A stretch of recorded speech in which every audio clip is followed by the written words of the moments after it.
नमो तस्सा भगवतो अरहतो।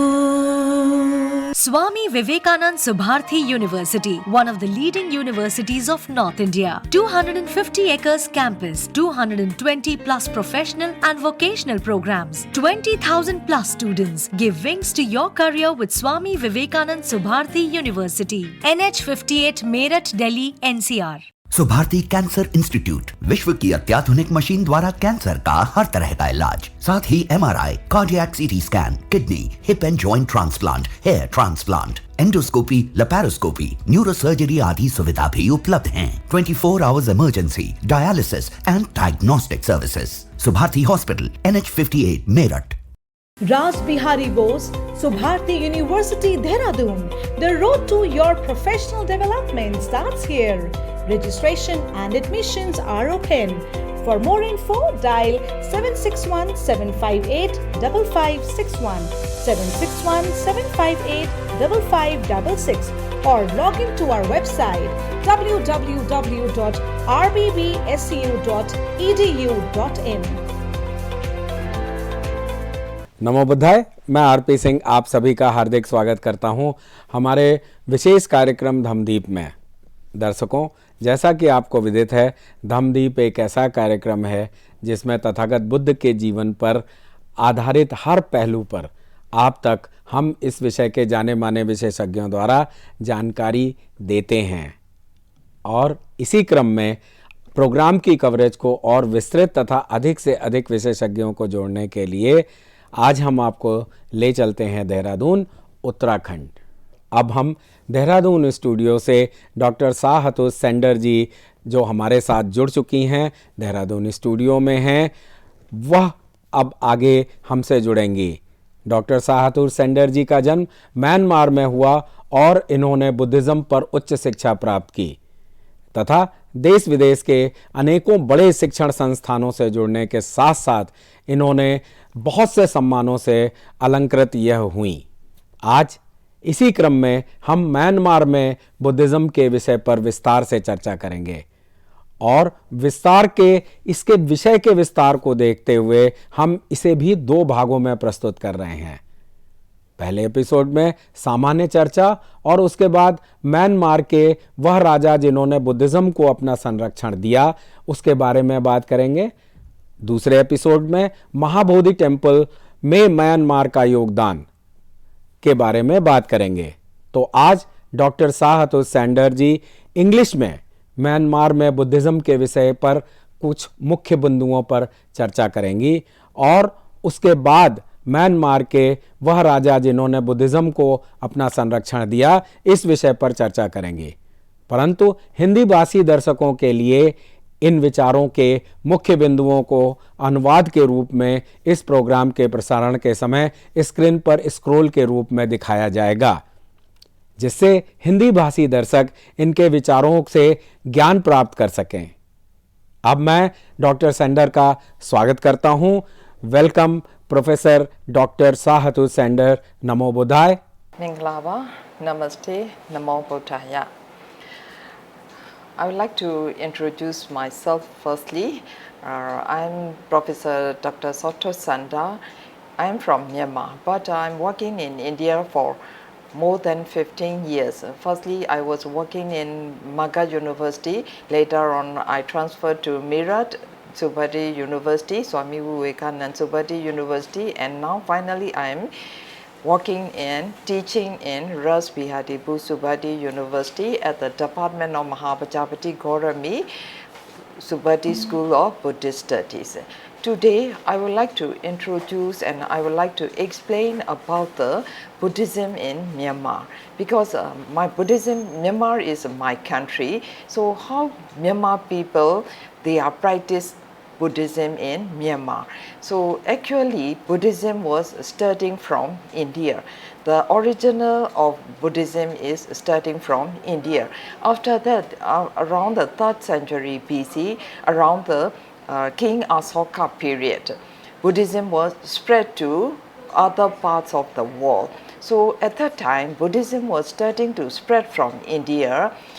Some Buddhist practice are spread from northern part of India, from some practice are spread from the southern part of India. That's why nowadays we have two types of Buddhism in Buddhist history. One is Northern Buddhism, another one is Southern Buddhism. Now the Northern Buddhism is become a Mahayana Buddhism, and Southern Buddhism is Theravada Buddhism. So according to that Southern Buddhism, King Asoka, he sent the missionaries for 9 places in 9 different parts of the world. So one is reached to our country, to Myanmar, and other is he sent his own son and daughter to Sri Lanka. So from starting from that time, Sri Lanka starting to establish the Buddhist Theravada Buddhist practice and Theravada Buddhism in Sri Lanka. So according to that Theravada tradition from Sri Lanka, our country was received by a Sri Lanka Theravada Buddhist practice. So according to traditional in Myanmar, we have more than 5 times Buddhism was arriving to Myanmar. So actually Myanmar is most prominent about the Theravada Buddhism and Buddhist practice and Buddhist tradition. Our tradition is a Buddhist tradition, our culture is also Buddhist culture. Every people, we are connected to the Buddha's teachings and Buddhist practices. So among the 2014 census, we have nearly 87.9% of people we are following the Buddhist practice. So we are practicing totally pure Theravada Buddhism. So I would like to explain about the arrival of Buddhism to Myanmar. So according to Myanmar Sasana Winsar. Sasana Winsar is one of the book. It was written by Venerable Penyasami in 18th century. So for that book, they are mentioned nearly 5 times Buddhism was arriving to Myanmar. So let's see, for the first time of arrival to Myanmar is, we believe that Myanmar only, we believe that, but some other parts of the world and other countries, some people, they are not accept for that concept. Because we believe the first arrival of Buddhism to Myanmar is starting from the lifetime of the Buddha. You see, everybody knows at Bodh Gaya, when Buddha was enlightened man, he stayed 7 days at the 7th spot. At the final spot, at the 7th spot, the Buddha, he met with 2 merchants named Taposa and Balika. For that 2 persons, we Myanmar people believe that they are from Myanmar, because sometimes they mention they are from Okala.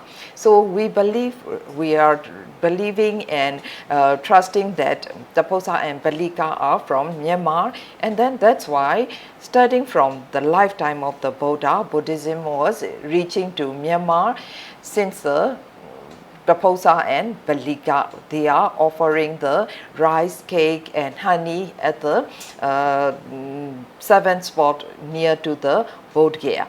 So that is the first arrival. So we believe that the lifetime of the Buddha, we got the Buddhism to Myanmar. And the second arrival, the second and the third arrival of Buddhism, in our tradition and in our records, we believe that at the 20th Vasar of the Buddha. So 20th Vasar of Buddha, Buddha was visited to Myanmar personally. So in Myanmar, sacred Myanmar era, because that records are coming from Myanmar. So Myanmar era and Myanmar year is 111 year 111. Buddha himself, he personally came and visited to Myanmar because of the Arahat Mahathera Shingawampati. That Arahat, he kindly and humbly requested to Buddha, please visit to our country. So that time Buddha was visit to southeast part of Myanmar. It is we can call like Suvarnabhumi or Ramanya Desa. So that is a second arrival of Buddhism to Myanmar. And the third arrival is we mentioned at the same Wasar in 20th Wasar of Bodha, Venerable Mahaponyar, he came and requested to the enlightened Buddha to visit to Myanmar again. So for that, Buddha was visited to Tsunaparanada Vasaina Gama, and he visited along with the 500 arahats and disciples. And then Myanmar people, they built one sandalwood monasteries. In Myanmar, we call that place is Membu. And Buddha left his footprint at the foot of the Membu hill. So we believe that that is the third arrival of Buddhism to Myanmar because of the Buddha himself. So another one is the fourth arrival of the Buddhism of the Myanmar. So the fourth arrival is mostly all of the world history and Buddhist history. They accepted the fourth arrival. They are mentioned. The fourth arrival of Buddhism in Myanmar is actually the first arrival of Buddhism to Myanmar, because that time is a King Asoka period at the year of 235 BC. In India, King Asoka was appear and he studying to follow the Buddhist practice. For that time, he was not a believer like originally. He went to many places about the Buddhist circuits and he go and look. After that, when he satisfied, he made the pillars each and every places of the Buddhist circuit. So for that, after that, every places for the Buddhist circuit, he go and finally he follow the Buddha's teachings, and later on he patron for the Third Buddhist Council at Patliputra. Ancient time it is called Patliputra. Actually in nowadays we call Patna, the capital city of Bihar. So at that place, King Asoka, he organized for the Third Buddhist Councils, and then after the council, he sent the missionaries groups to the far and near places from Patliputra. So one of the group is they are reaching to Myanmar. That time, that place is we call Suvarnabhumi. Nowadays, Suvarnabhumi is connecting with Myanmar and Thailand. So that place, after the Third Buddhist Council, the missionary groups leading by Venerable Sona and Venerable Uttara, for that two arahats and that two monks, they brought the teachings of the Buddha and the teachings to the local people to spread for the Buddhism. So starting from that time, Buddhism was too much flourished in Suvarnabhumi, or in Myanmar, we called the Tho. So for that part, it is southeast of Myanmar. So starting from that place, Buddhism was firmly and flourishing slowly, and later on Buddhism was spread to the whole Burma or whole Myanmar. That is the fourth arrival of Buddhism to Myanmar. And the last and the fifth arrival of Buddhism to Myanmar is at the time of King Anoyata. And because of that time, at the 10th century, King Anoyata, he went and he conquered to the Tho. Because why he was going to conquer to the Tho? Because at the Tho or Suvarnabhumi, at that place, the copy of Tipitaka, so that one is arrived to that the Tho or southeast of Myanmar. So for that, King Anoyata, he wants the teachings of the Buddha, that Tipitaka, so he go and fight with the Thong kings. After that, he conquer and then he bring the copy of the Tipitaka to Baka. So starting from that time, Buddhism in Myanmar is so too much flourished. So some people and some books they are recorded. The fifth arrival of Buddhism in Myanmar is the Buddhist era 930. 930 Buddhist era means after the Buddha's Mahaparinibbana we can study to count. So that is 930 is after Buddha Mahaparinibbana's 930 years after, or 386 AD. So at that time, because of the Venerable Buddhaghosa, he translated a lot of Buddhist commentaries, Buddhist Tipitaka, and he was working that a lot of good merits in Sri Lanka. So after that, King Mahanama of Sri Lanka and Mahathira Buddhaghosa, they brought the Tipitaka written in Sri Lanka language.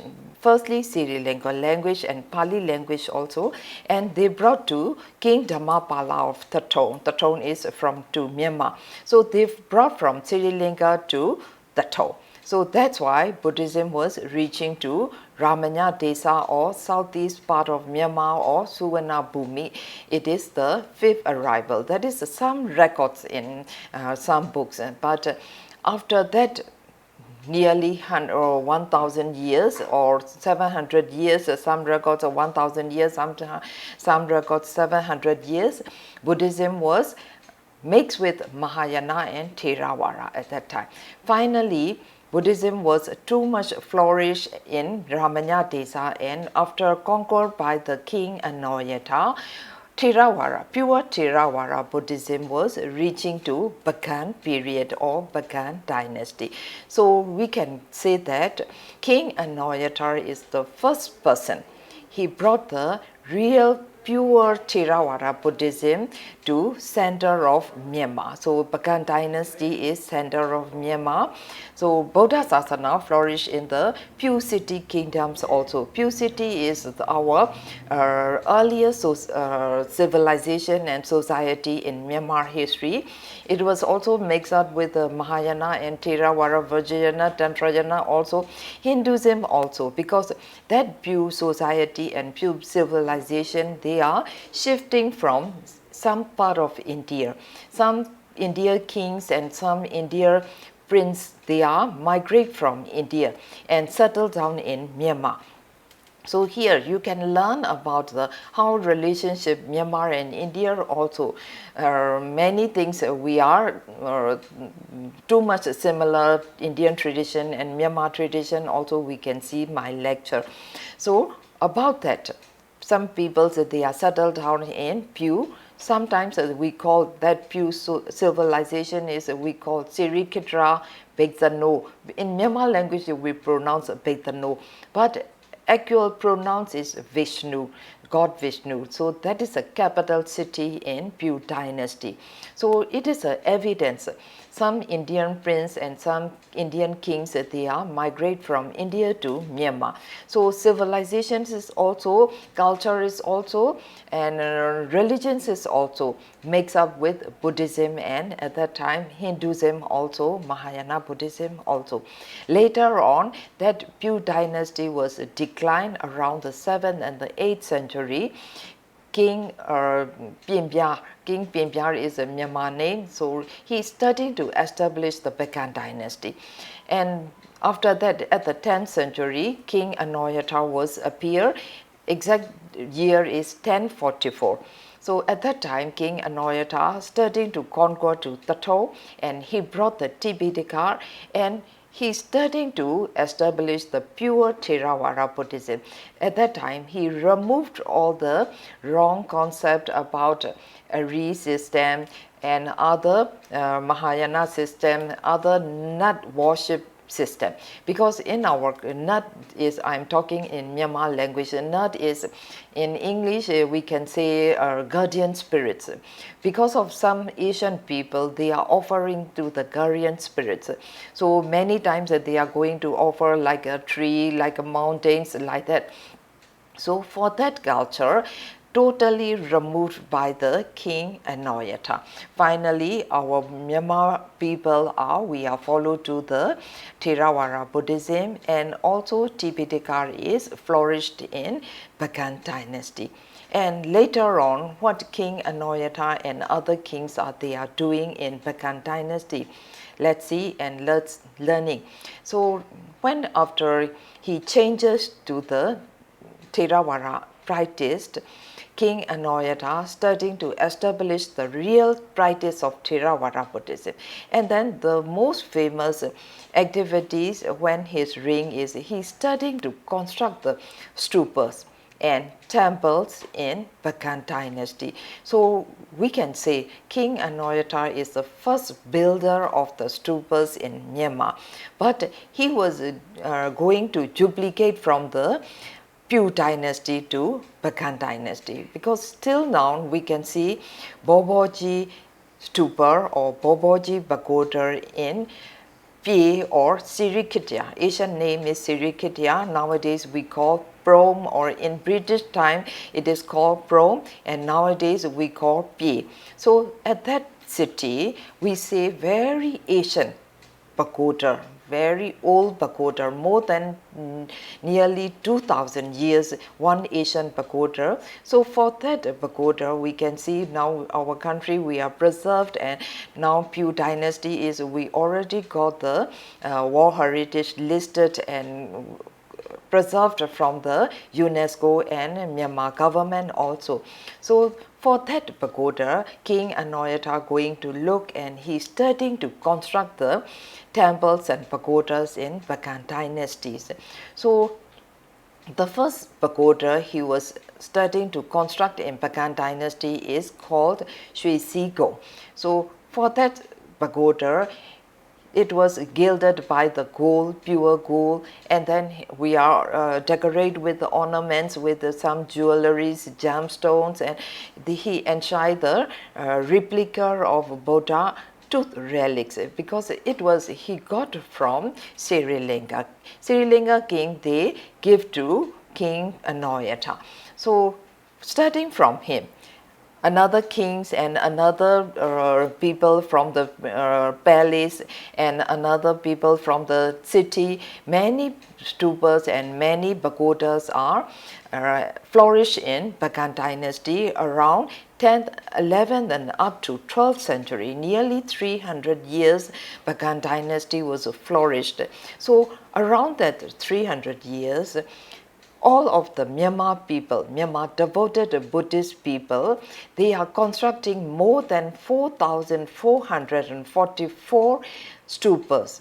Big one also, small one also. Nowadays, that Bagan also, we got the listed of World Heritage Site given by the UNESCO. So from here, I would like to invite to all of you, please come and visit from the website also. Personally also come and visit to Myanmar also, because only that place, Bagan, we can see a lot of pagodas, we can see and we can you can feel the inspirations of the Buddhism, and you will feel the peacefulness from Myanmar pagodas and Buddhism. So now I will going to continue my lecture. So after that, Buddhism and Bagan dynasty was a decline in the 13th century because of the some Mongols invasion to Myanmar. So 13th century Bagan was a decline, but some other dynasties are flourish in Myanmar. Like King Anoyata, Bagan was starting to convert Theravada Buddhism, which is introduced to by Shin Arahant, Venerable Shin Arahant. Actually, he is from Suvarnabhumi or Sato. In the exact date is 1057. And after King Anoyata, another Mon kings, they are patron for the Buddhism. They hand over each kingdom to another each kingdom. They hand over and they preserve, they protect and they propagation for the Buddhism, all of the kingdoms in Myanmar. So after King Anoyata, Mon kingdom, they are also too much preserved and they are too much protect for the Buddhism. That's why Buddhism was still flourish in Myanmar. After Mon, around the during after Mong Kingdom, another kingdom is Hansawati Kingdom. Hansawati Kingdom, some Buddhist king are too much famous. For example, I want to give two names of the kings and queens between the Hansawati Kingdom. Number one queen is Queen Shisopu. She is a lady queen. So she is even she is a lady. She is too much supported to Buddhism. So another one is her son-in-law, King Dhammaseti. He is constructed a lot of stupas and then he supported to do the Buddhism to Myanmar, too much pious. So for my next lecture, I will going to continue about the other dynasties and how Myanmar people provide the Buddhism not only in Myanmar, even up to Bodhgaya also. I will give the next lecture. I will teach to you. Thank you so much. Thank you very much for your informative information on Buddhism in Myanmar. Doctor सैंदर जी, आपका बहुत बहुत आभार। आपने Myanmar में Buddhism के बारे में बहुत ही ज्ञानवर्धक जानकारी दी। कल इसी समय आपके समक्ष नए एपिसोड को लेकर उपस्थित होंगे। तो साथियों, आज के इस विशेष प्रोग्राम में बस इतना ही। अब समय हो चुका है आज के प्रोग्राम के विश्राम होने का, लेकिन उसके पहले आपको बताते चलें कि आपके मन में भी जो प्रश्न हो, जो जिज्ञासाएं हों, वह आप इस प्रोग्राम में पूछ सकते हैं। और प्रश्न पूछने के लिए आप हमारे व्हाट्सएप नंबर 9639010109 पर अपना प्रश्न भेज सकते हैं या हमारी ईमेल आईडी subhartibuddha@gmail.com पर भेज सकते हैं।